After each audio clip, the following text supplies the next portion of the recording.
Hey everyone, welcome back. Taylor here. Today we're going to go back to basics, which is basically the theme of my 2021. I don't know about you. In order to talk about emotion management. And it's kind of like psychology 101, but I want to bring it back to simplify things for you all because everybody right now is still dealing in their own ways with challenged emotion management. Because with the political climate the way that it is and the pandemic still a thing in the world, everybody's still dealing with a new lifestyle, a new daily life. And so emotion management is actually what people are dealing with the most on a daily basis because there's so many things that we are reacting to that we've never had to react to before. We've never had to feel, we've never had to talk about, we've never had to experience with other people or on our own completely in lockdown. And so another reason why emotion management becomes a bit of a problem is because everybody deals with it differently, but also not everybody deals with it in a healthy way. You see, a lot of people think of emotion management as very binary. Like it's either emotions are either managed or they're not. You're either a completely hot mess or you're totally stable. Does this sound familiar? A lot of people also think that the process is very binary. Like you feel an emotion and you react to that emotion. And there's no choice involved with that process. It's just like bing, boom, like X and Y, right?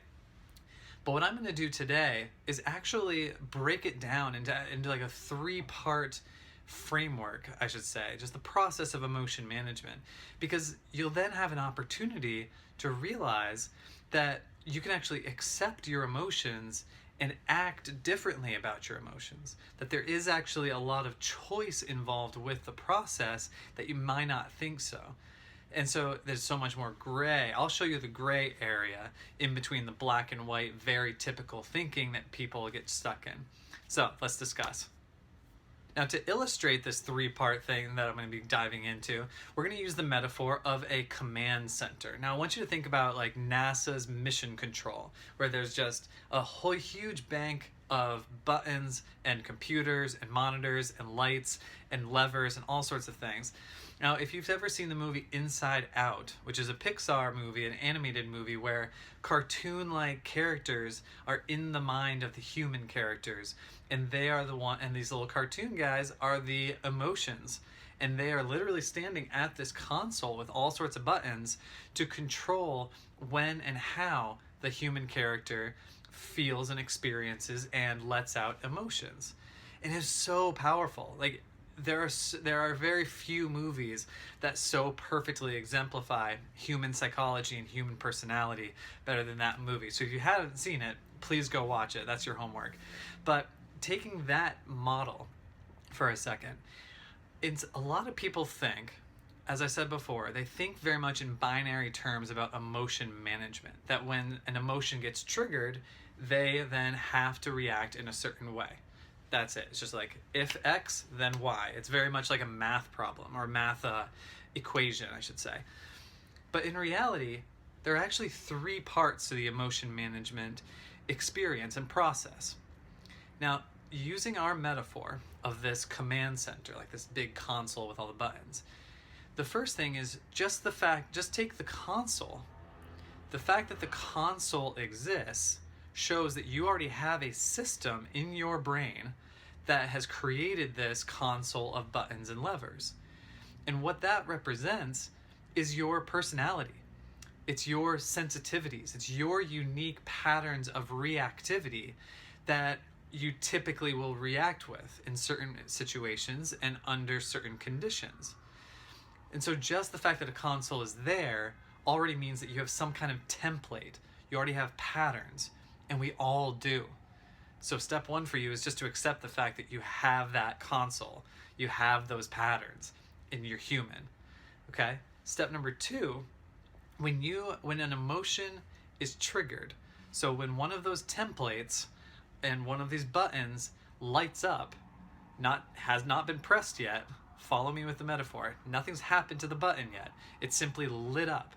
It's like in every action movie where some military person, before they press the big button that'll launch a ton of nuclear warheads or something, the button lights up, as in like it's activated, it's triggered. And so in the same way, when your patterns and your personality is somehow triggered in your unique way, one of those buttons lights up. And so that is when an emotion is experienced. Okay? Now, emotions are very hard to stifle. The actual automatic process of an area of your brain called the hypothalamus and the hormone related centers of your brain that actually release the hormones that create the emotional response that you feel in your body, the actual sensations involved with emotions, that's a very automatic process and takes a very long time to try and condition or to stop or suppress or to change around. So oftentimes these buttons will just be activated. You'll just be triggered because you have these reaction patterns. Now, that does take you can change that. You can recondition that, but that takes a really, really long time.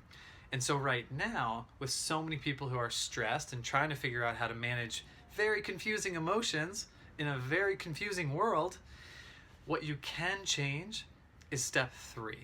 You have so much more control over step 3, which is when the button actually gets pressed and you choose how to respond. This is where a lot of people get tripped up, because not only do you have your patterns and your templates and your typical reactivities, and not only do you have the actual triggers, like when someone says something or when something happens at work or someone looks at you wrong on the street, whatever happens, but people think that there's no gap. There's no conscious control between the trigger and the response. Whereas you can choose how you want to respond. This is where it turns from mental and biochemical into behavioral and physical. And so the button being pressed, the actual some kind of action being taken or being displayed or shown, is the emotional response, but as a behavior, such as if your anger is being triggered by something, if someone cuts you off in traffic, you swearing at them, flipping them the bird, whatever it might be, is the behavioral response. Now, the reason why this is tricky for people is because in this three-part process, the truth is that you can still feel all the anger. For instance, if we just use the anger example, you can still feel all of the emotion without needing to respond with anger. You can still feel all of the emotion without needing to suppress anything, without needing to unhealthily push the emotion away. You can feel all of it. You're allowed to, and you're able to. You are capable of it, even if you choose to not yell at the other car, or to swear, or to flip them the bird.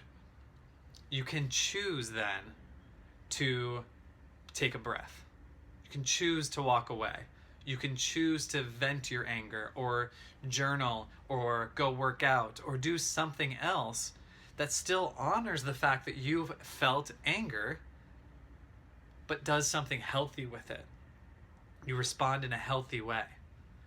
And that's how people are having a lot of trouble right now, especially in quarantine or if they have to lock back down, because they need these healthy ways. They need these healthier ways to both accept how they're feeling and feel it, but also come up with healthier ways to get rid of these stressed or sad or confused or discombobulated or angry and frustrated or annoyed kind of negative feelings that a lot of people are feeling right now.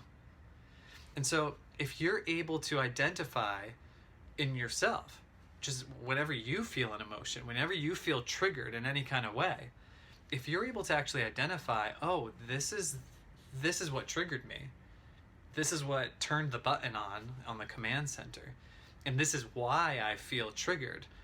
If you're able to actually identify your pattern, like why you're reactive to that certain thing and why that thing's a trigger, oh man, that's going to take away so much pressure that you put on yourself to be stable, to always try and to maintain some kind of sanity or stability. It'll help you just accept what you react to. It'll help you accept, oh, that's what pisses me off. And that's hugely healthy. And that's hugely important because it'll also curb the intensity of the emotional reaction. And not only that, and then actually I should just say, and if you're able to curb that intensity over time, you're going to become so much less reactive. And we're not even talking about step 3 yet. We're not even talking about your behavior.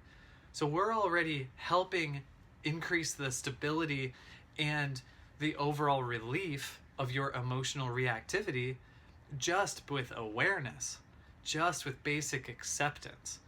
And that can be super powerful in and of itself.